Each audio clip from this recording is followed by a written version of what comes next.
Après un groupe d'aides qui s'est réuni, un petit groupe d'habitants qui a travaillé sur carte, Jacques a préparé l'itinéraire, vous parlera du déroulé.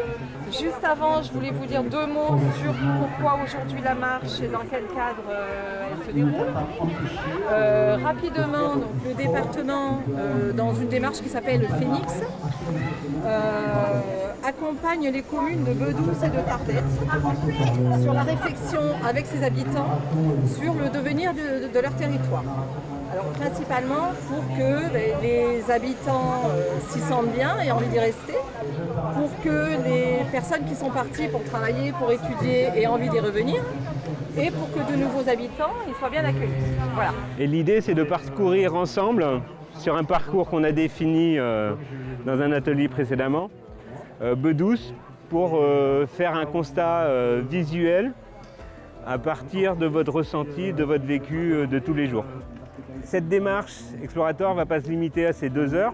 C'est une démarche qui va donner lieu à partager un diagnostic qu'on va élaborer déjà en marchant, qu'on va finaliser nous à l'agence et qu'on vous représentera ultérieurement courant septembre, courant octobre. De ce diagnostic-là, eh bien, on essaiera de voir comment on peut faire pour améliorer le cadre de vie et tirer profit de cette analyse et de proposer des actions.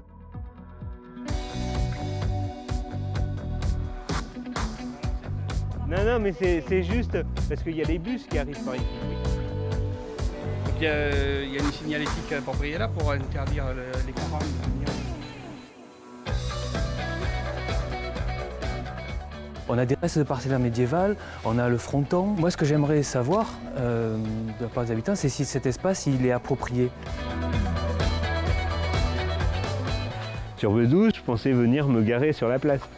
Donc je suis arrivé à la place. Et j'ai pas vu un panneau qui me disait qu'elle était occupée.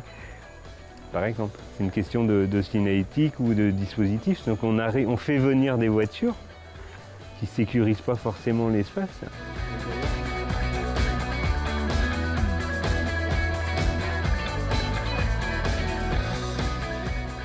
Il y a 2 mètres, 3 mètres, c'est tout petit. Et là, le principal problème, c'est, à mon avis, c'est pas l'orientation ou les contraintes du bâti, c'est plutôt le stationnement. À mon avis, c'est plutôt le stationnement. Et la seule façon de le résoudre, c'est de faire du curetage et de trouver un parking quelque part, quoi, à mon avis. Dans n'importe quel sens, qu'on arrive dans ce sens-là ou dans ce sens-là, on a les priorités à droite, on a les priorités à droite dans l'autre sens. Et moi, j'ai déjà vu des enfants passer ici en vélo, mais sans même regarder ni à droite ni à gauche. Alors imaginez quand il y a des voitures qui arrivent, qui ne respectent pas les 30 km/h dans cette route-là, qui est quand même assez dangereux.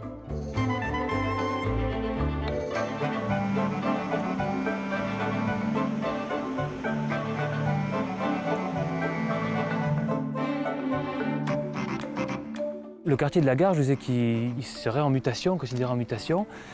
Pourquoi? Parce que la gare, maintenant qu'on a le train qui arrive ici à Bedouce et qui continuera jusqu'à Canfranc, va constituer une nouvelle porte d'entrée. Et ça, c'est un petit îlot qui est à fort enjeu parce que, imaginons qu'il y ait, je sais pas moi, je dis n'importe quoi, mais un office de tourisme, un bâtiment communautaire, voilà, qui soit un petit îlot, un petit récif un peu urbain, là, voilà, et qui donne l'image un peu de l'entrée de village de Bedouce. Ça pourrait être intéressant. Moi, c'est un foncier qui est un peu en jeu. Et qui permettrait, avec la réhabilitation de la gare, de faire un nouveau pôle quoi, ici, voilà, qui attirerait du monde. Et voilà.